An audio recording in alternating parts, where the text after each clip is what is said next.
Thank you for joining us again on Connections.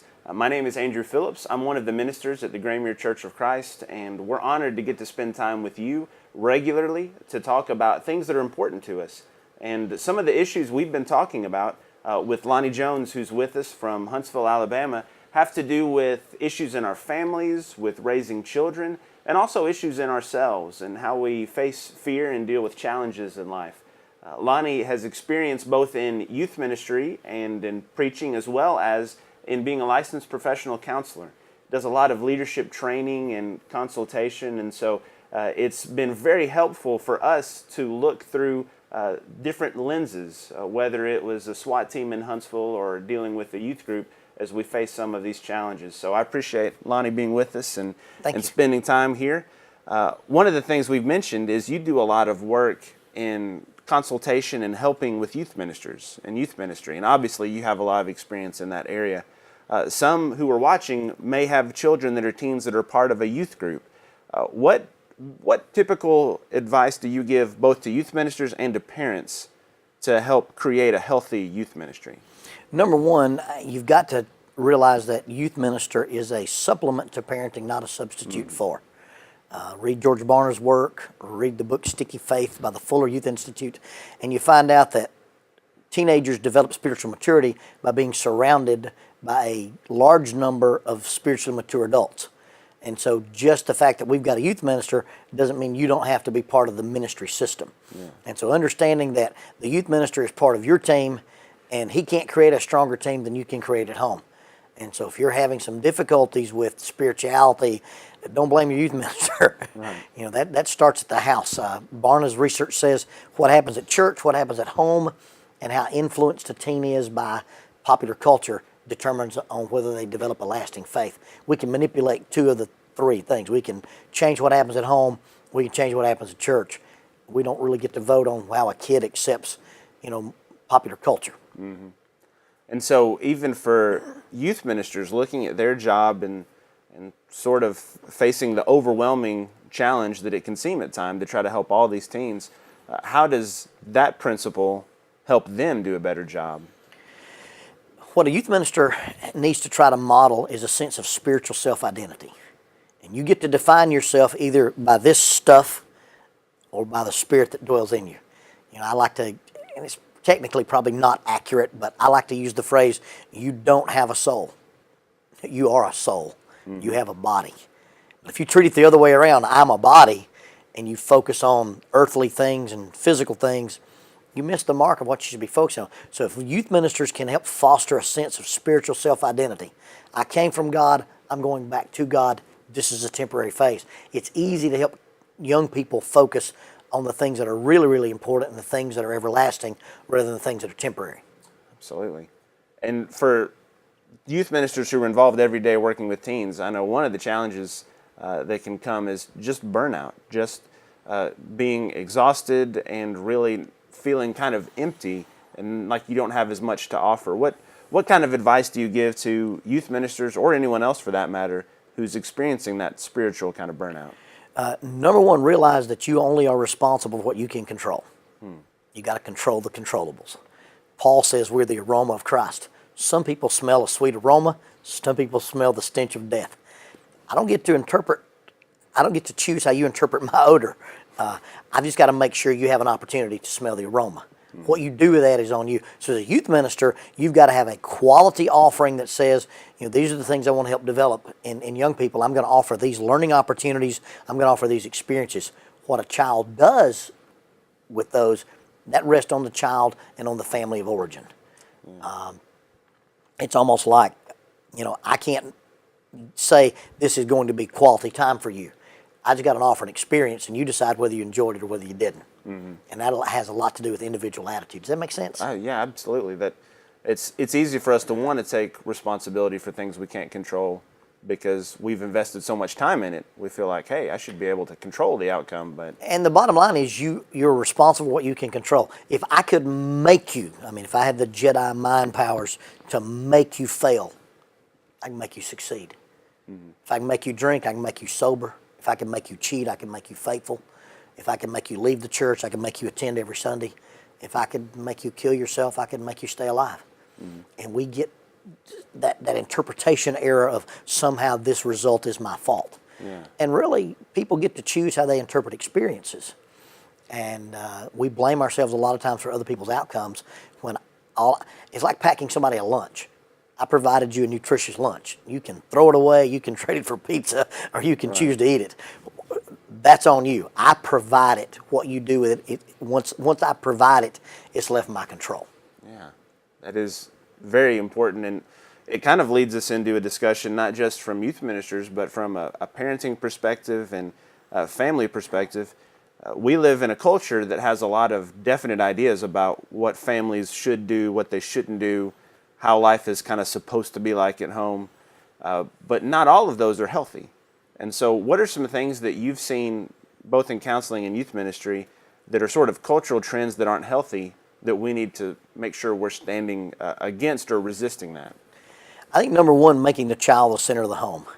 I think children have to feel like we're loved, we're unconditionally loved, we have infinite value. I think a statement from the Bible that every son needs to hear, this is my beloved son in whom I'm well pleased. But having said that, if I have to choose between you and my spouse, I'm going to choose my spouse. I think that our society has overvalued the activity of children and the experience for children. You know, quality time does not equal going to Disney Place. And I don't know if it's World or Land, so I call it Disney Place. Yeah. You know, I don't think that's quality time. I think quality time is those tiny moments. If you read John Gottman's stuff on the relationship cure, he talks about that we have a series of interchanges, and he calls them bids for affection. And those are not these monumental things. These are not Aspen ski trips. This is, hey, Dad, come pitch the ball with me in the yard. Hey, I'm drawing this picture. Look at this. Hey, Dad, watch this cartoon with me. Hey, Mom, teach me to make brownies. And we make bids for affection, and the way parents respond to those bids on a daily basis determines whether their children feel loved, appreciated, and connected. And it's not this big, huge stuff that we think we've got to provide for our kids. Yeah, and it's really a test. It's almost easier to plan something big and once a year that we're going to get all our quality time in than to handle that daily challenge of making sure we're doing that. And I've got a bucket full of cool experiences and have access to lots of things. My daughter turned 14, and it was that, you know, she'd rather spend more time in her room than with us, and you know, I'm not cool anymore, and everybody else thinks I'm cool, but my own daughter. So, you know, I sat down with her. I said, here's the deal. We're gonna do some dad-daughter stuff. And in my mind, you know, we're going to buy some four-wheelers. I've got enough ropes to assault Everest. Right. I've got access to every gun known to man. You do need a couple of, you know, what Sea-Doos, what do we need for us to do dad-daughter stuff? And she said, I'd like to hang out at the mall. And so from her 14th year till she left home, about 2 Thursdays a month, I go pick her up at high school, and we go wander around the mall.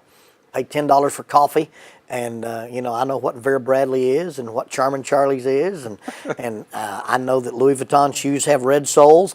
And we just walked around the mall and wasted time. But I wasted time with her. Yeah. And we were connected. And the thing that I thought we needed to do to connect, all these adventuresome guy things or sports things, she just wanted me alone with her when my phone didn't ring and somebody didn't walk up and grab me or somebody wasn't talking to me. It's just me and her. And I would not have defined quality time as that, but after having done it, I think I have a pretty cool relationship with my daughter, and I think she says she's got a good relationship with me. Yeah. And she went from being my child and my dependent to a pretty interesting adult, and I think she would say we're friends.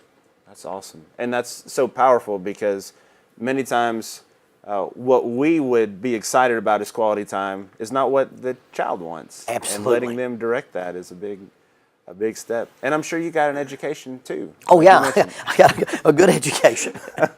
Well, I appreciate you sharing that and appreciate you being with us. We have hopefully touched on some things that may bring up questions or comments, or you might want to hear more of our past interviews. You can catch up with all of those online at graymere.com. You can watch those segments, and you can let us know if there's anything you'd like us to talk about when we spend time with you. We hope that you'll do that. We hope that you'll connect with us, maybe come visit us in a worship service. You're always welcome at Graymere Church of Christ.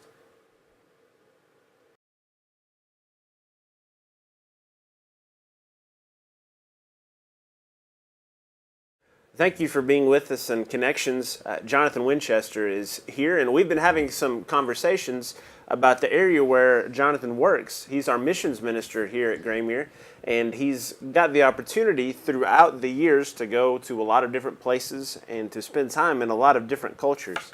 And so we're thankful he's here with us. And one of the places I wanted to ask you about today is a country that probably not as many of us have been to.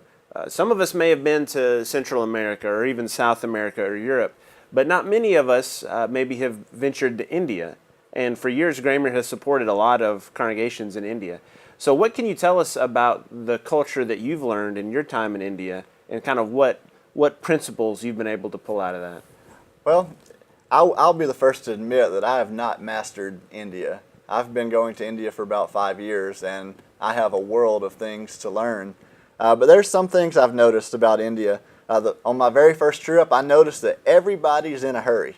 Of course, you got a billion people in the country, all of them trying to get somewhere. You've probably got to be in a hurry to get there with that many people. But I remember, airports, folks lining up to get on the planes before they'd called us. I remember folks cutting in front of me in line to get on the plane where everybody had an assigned seat. Mm-hmm. I remember literally being pushed and pressed as folks are trying to get up to the belt to get their bag off. I just remember my first impression of Indian culture is everybody's in a hurry. But maybe that's just the way it has to be because there's so many people there. Mm-hmm. So that was my initial impression. Some of the things I've noticed that I've in recent trips that I really appreciate. Number one is that respect is demanded in India. Mm-hmm. I like that. I like showing respect for others. And I think on my initial trips, I did some things correctly, and I think I did some things incorrectly.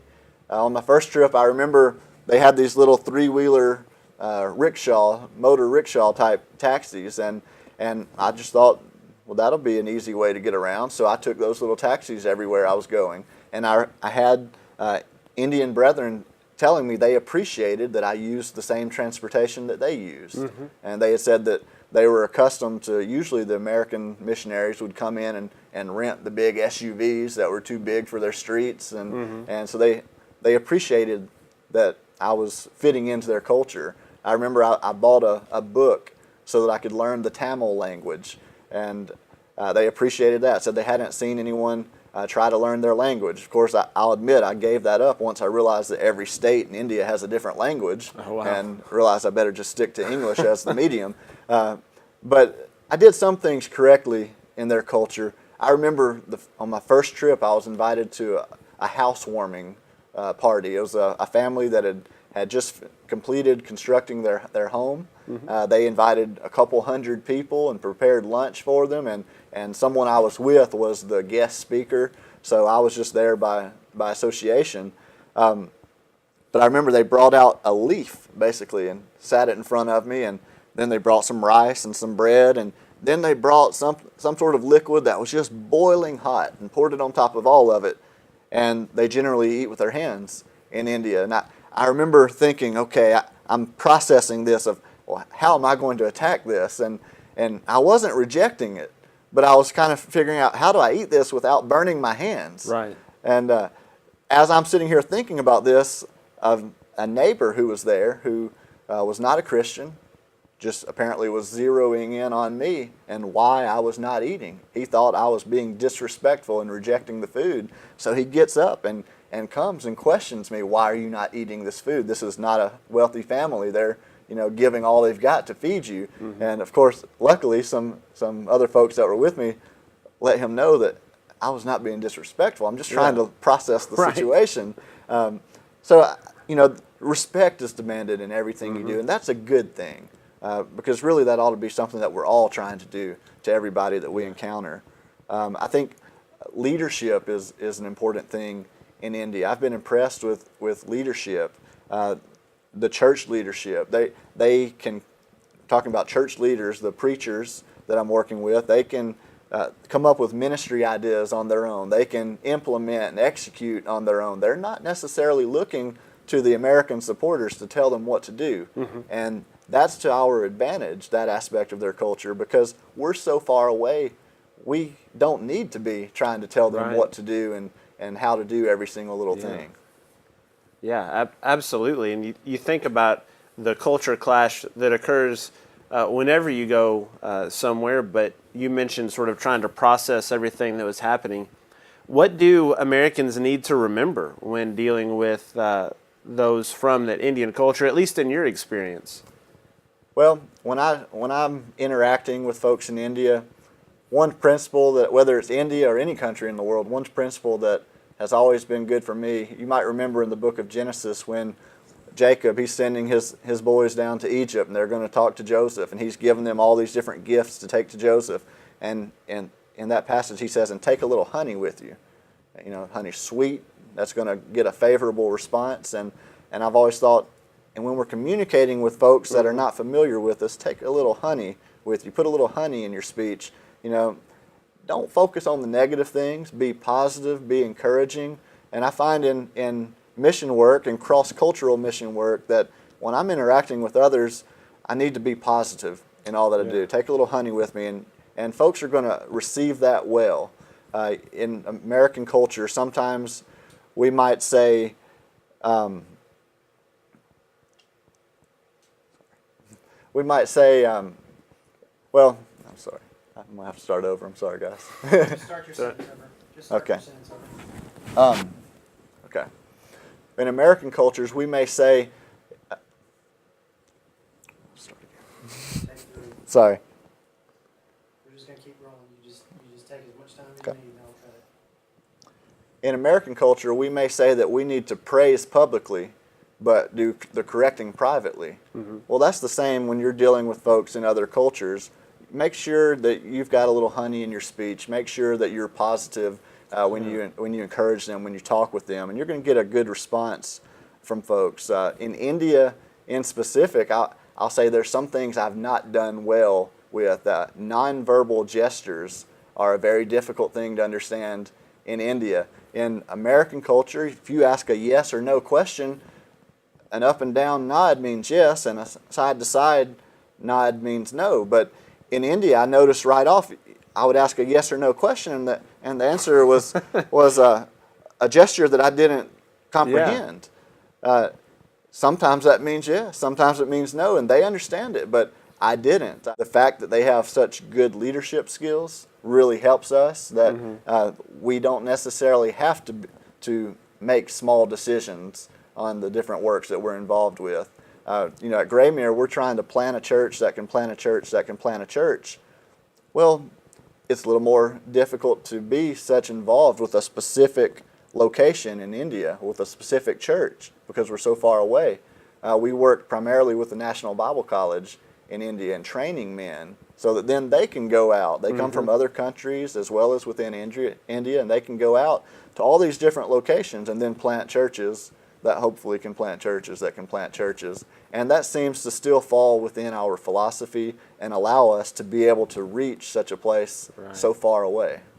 Absolutely. One thing I've picked up just in our conversations too that I hope has become evident is that there isn't just one approach for every place. That's that right. Every culture really changes things. And we'll be talking next time about a place that is actually in the U.S., a new work in Arizona that has, over the last couple of years, really been an incredible place for us to get to be part of at Graymere, and Jonathan's going to tell us more about that next time. We hope you can be with us, and we hope that if you have any questions or if there's anything you'd like to talk with us about, that you'll just connect with us and let us know. We would love to talk with you more about God's Word, and you're always welcome at Graymere.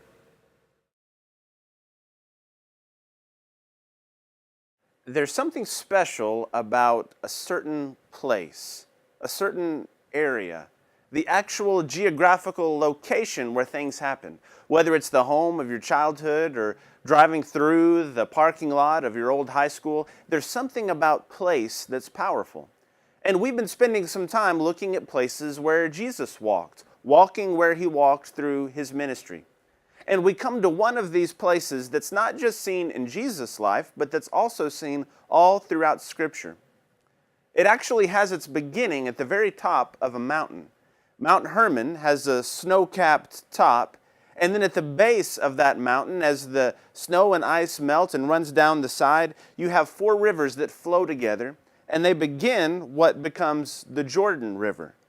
Even though the Sea of Galilee and the Dead Sea are only 65 miles apart, the Jordan River twists and turns for at least 135 miles to connect both of those bodies of water. Now, the Jordan River we see today, if you were to go over and look, would not be quite the same river we see in Scripture. Today, because so many people have siphoned water off along the way and along the tributaries, it's a relatively calm, sort of a low-lying river. But it wouldn't have been like that in the Old Testament or even in the New Testament. It was a powerful symbol. There was something that was special about the Jordan River. In fact, there are several hymns that we sing that still have its root in the Jordan River. If you've come to a worship service, you may have heard songs like Deep River, My Home is Over Jordan. Swing low, sweet chariot, I looked over Jordan, and what did I see coming forward to carry me home? Or guide me, O thou great Jehovah. When I tread the verge of Jordan, bid my anxious fears subside. Or on Jordan's stormy banks I stand and cast a wishful eye to Canaan's fair and happy land, where my possessions lie. There's a great deal of religious significance to the Jordan River. In fact, you can see some imagery in the Jordan in those songs that's used to sort of tell us the last place we have to cross before entering into eternity. I thought it was interesting that not too long ago, the royal family showed us how they valued the Jordan River. Both the son George and daughter Charlotte, who have been born recently to the royal family, were christened with water that came from the Jordan River. It's amazing to see the impact that it's had. And when we look at Scripture, we find some very important lessons that we learn in the Jordan River. The first is a lesson of submission. And to find it, we have to go all the way back in the Old Testament, the first 39 books of the Bible, to a book called 2 Kings 5.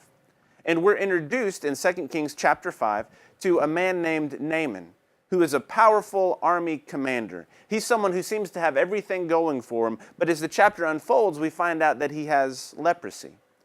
Now, the term leprosy in Scripture is used to cover a number of different skin conditions, but it always means a serious skin disease.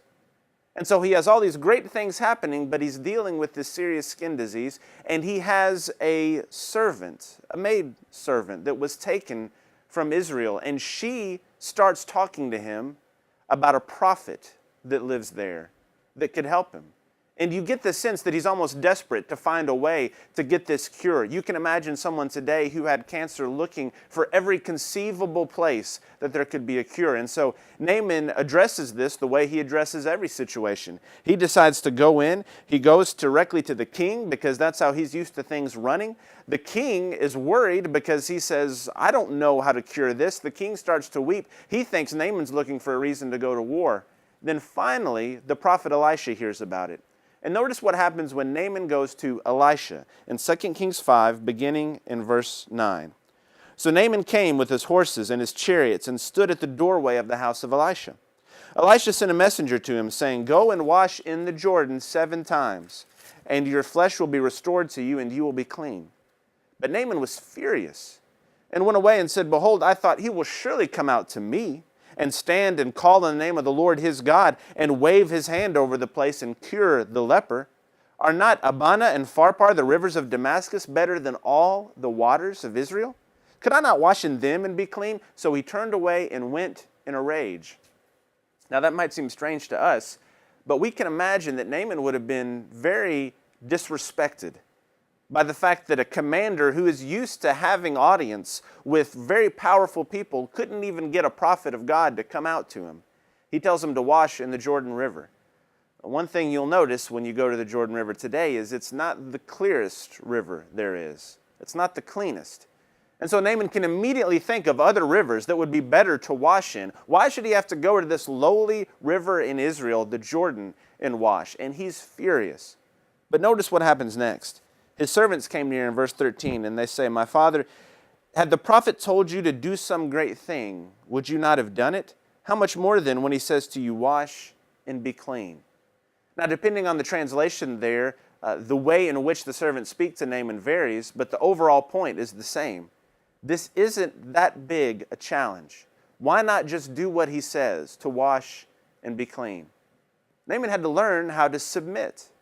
to submit to someone who had a lower status than he did, that didn't have the power, that didn't have the horses and chariots at his command. He had to decide to put his will and his desire and make that subservient to what the prophet said. And so in verse 14, he went down and dipped himself 7 times in the Jordan, according to the word of the man of God, and his flesh was restored like the flesh of a little child, and he was clean. This one act of submission changed Naaman's entire life. It changed his life because it cured him of leprosy. And then he goes to Elisha and he wants dirt from the place where he was, this lowly place in Israel that he looked down upon. He wants dirt from there so he can take it back home and he can build an altar on that dirt. He knows who the true God is, and it all starts with submission. But there's another powerful lesson that we learn at the Jordan. That lesson comes when we take a step back even further to Joshua chapter 3. This is earlier in the Old Testament. And it's when the people of Israel have been in Egypt enslaved. They've gone out of Egypt. They've been wandering around. They're now ready to enter into Canaan. And Joshua is their commander. And notice what happens in chapter 3. So when the people set out from their tents to pass over the Jordan with the priest bearing the ark of the covenant before the people, and as soon as those bearing the ark had come as far as the Jordan, the feet of the priests bearing the ark were dipped in the brink of the water. Now the Jordan overflows all its banks throughout the time of harvest. The waters coming down from above stood and rose in a heap very far away, as Adam, the city that is beside Zarethan, and those flowing down toward the sea of Arabah, the salt sea, were completely cut off. And the people passed over opposite Jericho. Now the priest bearing the ark of the covenant of the Lord stood firmly on dry ground in the midst of the Jordan, and all Israel was passing over on dry ground until all the nation finished passing over the Jordan. They're about to cross the Jordan River, which, remember, at this time would have been in flood season. And so the waters would have been very high. You would have had current that was flowing very quickly. And it would have seemed strange to say, we can cross through the Jordan River. But we find out that as soon as the priests who were carrying the Ark of the Covenant, which is a special way that God dwelt with his people, it contained very special things to the people, as soon as they dipped their toes in the waters of the Jordan River part.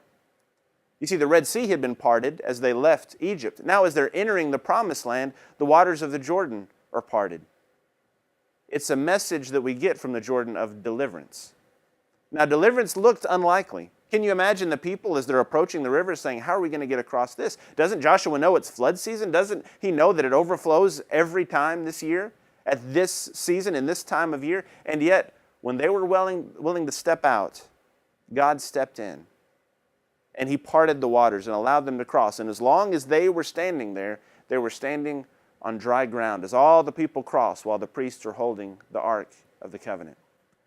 At Jordan River, we learn a lesson of submission and we learn a lesson of deliverance. There are times in life when the water seems to be flowing very rapidly and the water level seems to be rising very quickly. And it doesn't look like we can see a way out, but we serve a God who specializes in delivering us even when it seems unlikely. It's a process that begins with that first lesson that Naaman learned, submission. I have to be willing to follow God's will even when it doesn't seem to make sense to me. When I do that, I can have access to that second lesson, deliverance. Both Naaman and the people of God experienced a deliverance through the power of God. And it's that kind of deliverance, that message that we want to share with the community. We'd love to have you study that with us. You can either contact us through our website or come and worship with us Sunday mornings at 9 a.m. and then we have class immediately following. We have service at 6 p.m. on Sundays and class 7 p.m. on Wednesdays. We'd love to spend time telling you the story about how submission to God's will leads to deliverance. It can completely change your life.